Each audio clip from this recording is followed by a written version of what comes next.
नमस्कार, मैं श्वेता सिंह आपका स्वागत करती हूं। रात के 10 बज रहे हैं। आप आज तक पर दस्तक देख रहे हैं। भ्रष्टाचार केवल यह नहीं कि किसी के घर से आय से अधिक संपत्ति निकल जाए, पैसे निकल आए।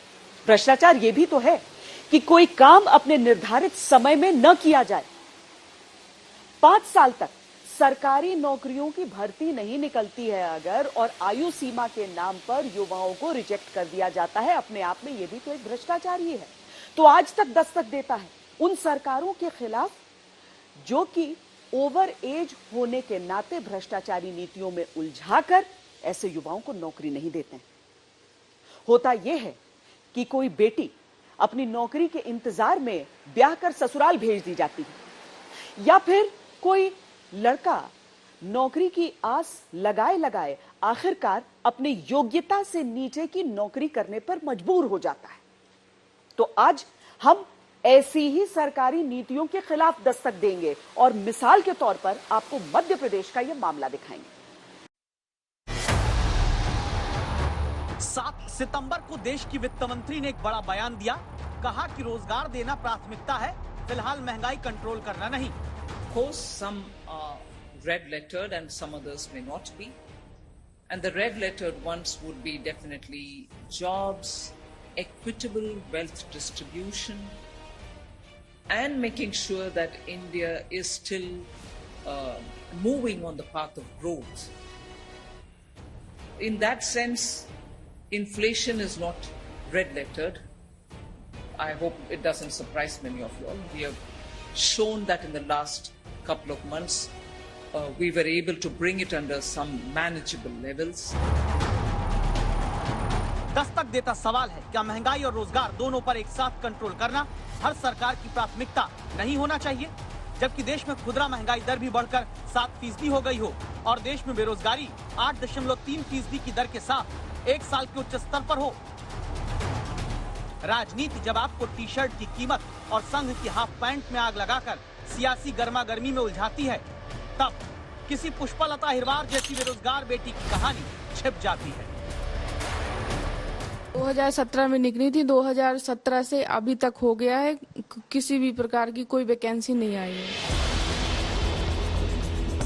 गोविंद त्रिपाठी की बात सरकारों के कान तक नहीं पहुंचती जब धर्म के नाम पर राजनीति हावी हो जाती है।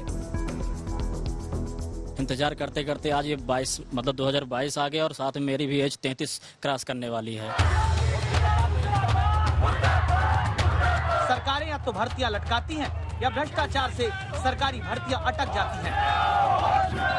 फिर दब जाती है आवाज और दब जाता है हक आरती जैसी बेरोजगार बेटियों का। पैसे लेके धांधली हो जाती है, और तो जैसे हम हैं मतलब गरीब हैं तो हमारे क्या होगा।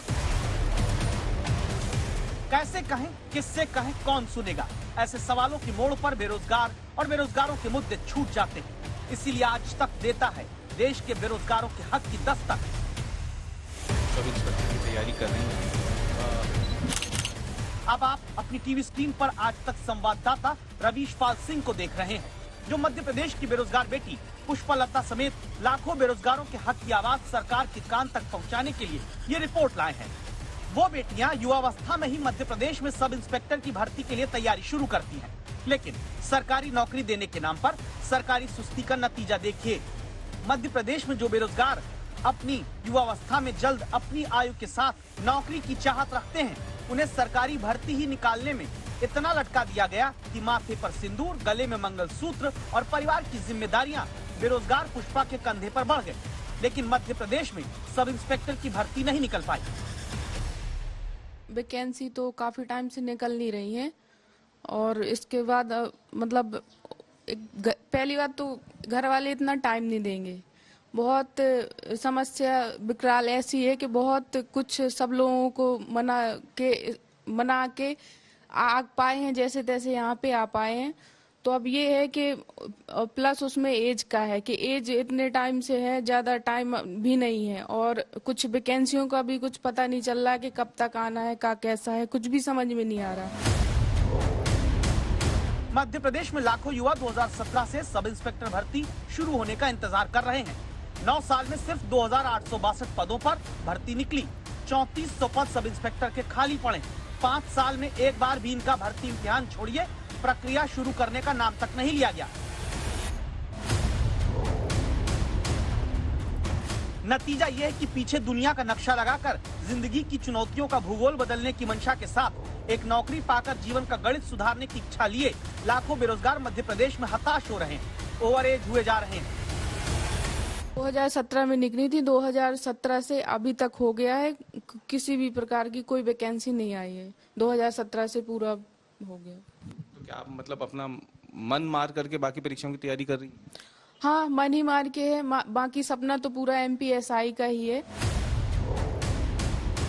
मध्य प्रदेश में सब इंस्पेक्टर भर्ती इम्तिहान देने के लिए सामान्य वर्ग के लोगों की उम्र 33 साल तक होनी चाहिए। अन्य को 38 साल तक इम्तिहान देने का मौका मिलता है। दावा है 2017 से भर्ती न निकलने की वजह से 1 लाख बेरोजगार युवा ओवर एज होकर बिना परीक्षा दिए सरकारी हिला हवाली का शिकार होकर बाहर हो चुके हैं। ऐसी ही दहलीज पर खड़े हैं बेरोजगार गोविंद त्रिपाठी, जिनका वर्दी पहनकर SI बनने का सपना तोड़ने की जिम्मेदार मध्य प्रदेश में भर्ती करने में छींक देने वाली नीतियां हैं, क्योंकि गोविंद की उम्र 33 साल होने जा रही है। अगर आप ओवर एज हो जाते हो तो क्या आपका नुकसान है इसमें? बस यही है कि फिर मैं फॉर्म नहीं डाल सकता हूँ किसी भी वर्दी वाली नौकरी में, जो 33 साल तक ही जनरल वालों को डालने को मिलता है। तो मतलब यानी वर्दी जो मेरा सपना है वो मेरा हमेशा के लिए चला जाएगा, क्योंकि बस यही है, सरकार से रिक्वायरमेंट है कि वो मतलब जनरल कैटेगरी वालों को भी है छूट में मतलब छूट प्रदान करे। मध्य प्रदेश में 5वीं पास से ज्यादा बेरोजगार ग्रेजुएशन कर चुके डिग्रीधारी युवा हैं। मध्य प्रदेश में 5वीं पास लोगों में बेरोजगारी की दर जहां 1% है, तो वहीं ग्रेजुएशन कर चुके युवाओं में बेरोजगारी की दर 11% है। इसकी एक बड़ी वजह है मध्य प्रदेश में सरकारी भर्ती परीक्षाओं का लंबे समय तक अटकना, और इनमें से ही एक प्रमुख विभाग है पुलिस विभाग। पुलिस विभाग में लंबे समय से भर्ती परीक्षाओं के ना होने के चलते हजारों की संख्या में युवा या तो अब तक ओवर एज हो चुके हैं या फिर ओवर एज होने वाले हैं। ऐसे बेरोजगारों की कहानी को अगर देखकर आपको कभी भी लगे क्या इससे हमारा क्या नाता, हमारा बच्चा तो नौकरी पा ही गया है, तो रुकिएगा, जो बात हम कह रहे हैं वो समझिएगा। मध्य प्रदेश वो राज्य है जो बच्चियों, बुजुर्गों और आदिवासियों से अपराध में नंबर 1 है। NCRB के डेटा के मुताबिक 8 बच्चियों समेत रोज 17 महिलाएं यौन शोषण का शिकार होती हैं। तो क्यों ना माने कि इसकी एक बड़ी वजह पुलिस में खाली पड़े हुए पद हैं, क्योंकि अगर 2017 से SI की एक भी भर्ती नहीं हुई, वहीं कांस्टेबल तक के पद भरने के नाम पर 2020 में शुरू हुई प्रक्रिया अब तक पूरी नहीं हो पाई है। पुलिस विभाग में तमाम अगर कांस्टेबल, ASI, ASI, LDC, सूबेदार और एक होता है प्रधान आरक्षक कंप्यूटर, इन तमाम भर्तियों को देखा जाए तो लगभग 30,000 से ज्यादा पद खाली हैं। यानी खाली पड़े पदों की वजह से बढ़ते अपराध के दलदल में आम लोगों को धकेलने और तैयारी करते युवाओं को बेरोजगारी के दलदल से बाहर न निकलने देने के लिए जिम्मेदार है नौकरियां लटका देने वाली सरकार की बीमारी। इसीलिए आज की दस्तक है सरकारी भर्ती लटकाने वाले विभाग और मंत्री की जवाबदेही तय हो, खाली पदों को तुरंत भरने का ऐलान हो, सरकार की चूक का खामियाजा युवा न भुगते, इसलिए आयु सीमा में राहत दी जाए। रवीशपाल सिंह, भोपाल, आज तक। क्या आपको पता है कि साल 2014 से लेकर 2020 के बीच में हर साल 2000 बेरोजगारों ने आत्महत्या की है। इसीलिए आज तक बेरोजगारों के हक में दस्तक देता है। कल दस्तक में हम आपको दिखाएंगे कि किस तरीके से 5 राज्यों ने रोजगार को पंचवर्षीय योजना बनाकर बेरोजगारों को रुलाया है। रोजगार के बाद अब मुद्दा महंगाई का, जहां पर लगातार 8वें महीने में जो खुदरा महंगाई दर है वो RBI की अधिकतम महंगाई की जो स्तर होती है उससे ऊपर है। और ऐसे में अगर नेताओं की तरफ से बयान ऐसे आ जाते हैं जो जख्मों पर नमक छिड़कने का काम करते हैं, तो मामला आप खुद ही समझ लीजिए। ताजा मामला उत्तर प्रदेश के एक मंत्री का है जो कह रहे हैं कि हर चीज तो मुफ्त में मिल रही है, तो फिर महंगाई कहां से? तो सब चीज मुफ्त में मिल रहा है तो गरीबों के लिए तो किस महंगाई की बात कर रहे हैं? महंगाई पर राजनीति शास्त्रचारी उत्तर प्रदेश के परिवहन मंत्री दयाशंकर सिंह का नया ज्ञान है ये। मुफ्त सत्य है, महंगाई मिथ्या। जब सब चीज मुफ्त में मिल रहा है तो गरीबों के लिए तो किस महंगाई की बात कर रहे हैं? ये ज्ञान दयाशंकर सिंह तब दे रहे हैं जब देश में खुदरा महंगाई दर 8 महीने से RBI की अधिकतम 6% वाली सीमा को तोड़कर पार चल रही है। जब खाद्य महंगाई दर अगस्त में 7.62% हो चुकी है। तब दयाशंकर सिंह महंगाई के जले पर पहले मुफ्त का मरहम लगाते हैं। सबसे ज्यादा कांग्रेस पार्टी की सत्ता रही है इस देश में, और जब उनके पास सत्ता थी तो शायद उनको ये सब चीजें याद नहीं आ रही थी। जिस उस समय महंगाई आसमान छू रही थी। आज जो है फ्री में राशन एक बार नहीं दो बार वितरण हो रहा है। आज अन्नप्राशन से लेकर के बिटिया की शादी से लेकर के आदमी की गंभीर बीमारी तक के सरकार चिंता कर रही है। आज हर चीज, आज मुफ्त में आवास से लेकर के बच्चों की पढ़ाई से लेकर के बिटिया की शादी और शौचालय से लेकर के गैस और चूल्हे तक के इंतजाम सरकार कर रही है। वो आज महंगाई की बात करने चले हैं। उत्तर प्रदेश के परिवहन मंत्री ये बात तो सच कहते हैं कि सरकार ने मुफ्त राशन, शौचालय समेत तमाम योजनाएं गरीबों के लिए लॉन्च की है। लेकिन महंगाई दर इन सारी योजनाओं के पार भी है, क्योंकि अगस्त में सब्जियों की महंगाई दर 13.23% हो गई, अनाज की महंगाई दर बढ़कर 9.57%, दूध की महंगाई दर बढ़कर 6.39%, मसालों की महंगाई दर 14% के पार है और फल की महंगाई दर भी 7.39%।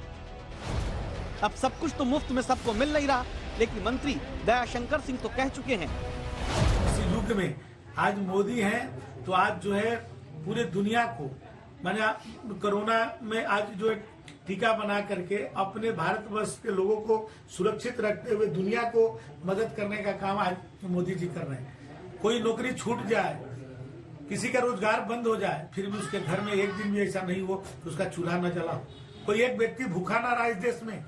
उसके बाद ये राहुल गांधी महंगाई की बात कर रहे हैं। जब सब चीज मुफ्त में मिल रहा है तो गरीबों के लिए, तो किस महंगाई की बात कर रहे हैं?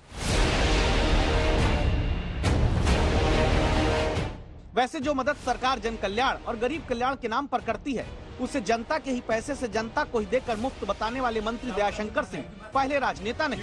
जिस अगस्त महीने की महंगाई दर अभी आई, उसी अगस्त महीने में बीजेपी सांसद निशिकांत दुबे संसद में कह चुके हैं, हमारे प्रधानमंत्री यदि 80 करोड़ गरीबों को फ्री का खाना दे रहे हैं, फ्री फंड का खाना दे रहे हैं, तो क्या हम बधाई के पात्र नहीं है? क्या हमको प्रधानमंत्री जी को बधाई नहीं देना चाहिए? बस इसी तरह शायद दयाशंकर सिंह भी जनता को बताने लगे कि सब मुफ्त है तो महंगाई को महसूस मत करो। तो जब सब चीज मुफ्त में मिल रहा है तो गरीबों के लिए, तो किस महंगाई की बात कर रहे हैं? जिस महंगाई को मंत्री दयाशंकर सिंह नकारते हैं, उसी की चिंता में डूबा आरबीआई क्या पता त्योहारी सीजन में एक बार फिर रेपो रेट बढ़ाकर महंगाई कंट्रोल करने के लिए आम आदमी की ईएमआई और न बढ़ा दे। क्या तब भी कहा जाएगा कि सब मुफ्त है तो किस बात की महंगाई? आज तक ब्यूरो। और अब राजनीतिक खबरों की दस्तक। राहुल गांधी निकले हुए हैं भारत जोड़ो यात्रा के लिए, लेकिन कांग्रेस में अलग तरह की जुतम पैजार चल रही। किस तरीके से वहां पर आपसी खींचतान के जूते उछल रहे हैं, आपको दिखाते हैं ये रिपोर्ट राजस्थान से। राजीव गांधी अमर रहे, अशोक गहलोत जिंदाबाद। तीसरा कोई किसी का नारा नहीं लगाएगा।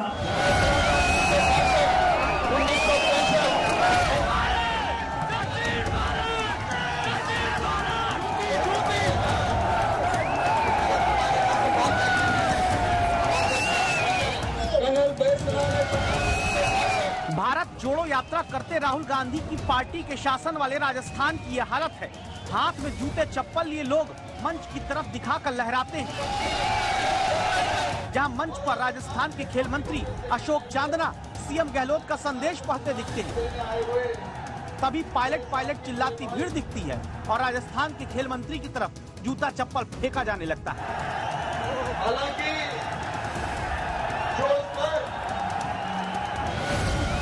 अशोक गहलोत और सचिन पायलट खेमे के बीच की राजनीति में जूते चप्पल उछलने वाली ये सियासत की कहानी पहले समझ लीजिए। गुर्जर नेता कर्नल किरोड़ी सिंह बैसला की अस्थि विसर्जन सभा होती है। बीजेपी नेता और कर्नल बैसला के बेटे विजय बैसला ने सभा का आयोजन किया। दावा है पिछले 2 दिनों से जो लगातार सचिन पायलट के खिलाफ बोल रहे थे। हमने बनाया सचिन को सीएम, इन्होंने क्या बना के दे दिया आपको? आज क्या है? इंदिराज और सचिन बराबर है कि नहीं? भाई सच बात बताओ, तो मिला क्या तुम्हें? मैं पार्टियों की बात ही नहीं कर रहा हूं, मैं तो समाज की बात कर रहा हूं। समाज ने मर के एक वोट दिए, 13 विधायक दूसरी पार्टी के हरवा दिए और अपने समाज के। दावा है कि ऐसे वीडियो से गुर्जर समुदाय में ये बात फैली कि ये सभा मुख्यमंत्री गहलोत और बीजेपी मिलकर कर रहे हैं, जिसमें सचिन पायलट को अलग रखा गया। सभा में लोकसभा अध्यक्ष ओम बिरला से लेकर बीजेपी के राजस्थान अध्यक्ष समेत कई बीजेपी नेता मौजूद रहते हैं, जबकि कांग्रेस की तरफ से गहलोत के करीबी गुर्जर मंत्री अशोक चांदना समेत 3 मंत्री थे। पायलट के विरोधी माने जाने वाले धर्मेंद्र राठौड़ गहलोत के बेटे वैभव को लेकर सभा में पहुंचे। इसी के बाद नाराज भीड़ ने खेल मंत्री अशोक चांदना के मंच पर मुख्यमंत्री का संदेश पढ़ते वक्त जूता चप्पल उछालकर फेंकना शुरू कर दिया। नाराज मंत्री ने सीधे अपनी पार्टी के सचिन पायलट पर निशाना साध कर लिख दिया कि मेरे ऊपर चप्पल फिकवाकर मुख्यमंत्री बनना है तो जल्दी बन जाएं, अपनी पर आ गया तो दोनों में से एक ही रहेगा।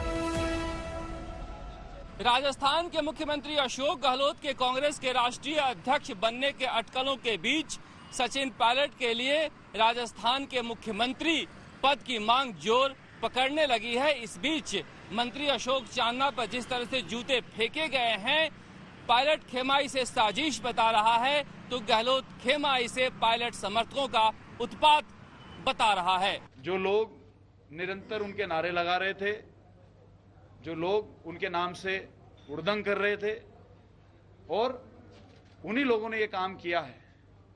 उसके अलावा जो उनमें काफी लोग हैं जिनको आइडेंटिफाई किया गया है, वो निरंतर उनके कार्यकर्ता रहे, उनके कार्यकर्ताओं के साथ दिन रात उठने बैठने चलने वाले लोग हैं। तो इसमें कोई ऐसा तो आंखें तो बंद किसी की है नहीं, सबको पता है कि कौन क्या कर रहा है।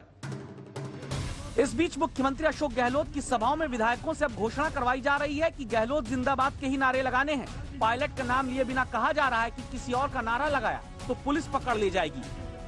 कोई किसी के नारे नहीं लगाएंगे। 2 नारे मैंने बताए हैं, राजीव गांधी अमर रहे, अशोक गहलोत जिंदाबाद। तीसरा कोई किसी का नारा नहीं लगाएगा। तीसरा नारा लगाना है तो उठ के जा सकता है, फिर मुझे दोष मत देना। बीच में कोई भी नागर का भी नारा नहीं लगाएगा।